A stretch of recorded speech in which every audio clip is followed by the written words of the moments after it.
Bayangin tiba-tiba jumlah kucing di dunia meningkat drastis. Dalam waktu singkat, banyak orang pikir ini cuma lucu.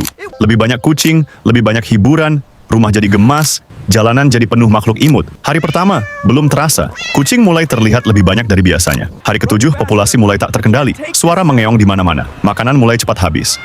Bulan pertama, kucing liar mendominasi jalanan. Burung dan hewan kecil mulai berkurang drastis. 6 bulan, ekosistem mulai terganggu. Beberapa spesies kecil bisa punah karena diburu kucing. 1 tahun, kota-kota kewalahan. Penyakit, kelaparan, dan konflik dengan manusia mulai meningkat. 1 kucing betina bisa melahirkan beberapa kali dalam setahun. Dalam kondisi ideal, 1 pasangan kucing bisa berkembang jadi ribuan dalam beberapa tahun. Sekarang bayangin, kalau dunia benar-benar dipenuhi kucing, kamu masih anggap mereka lucu? Atau mulai takut?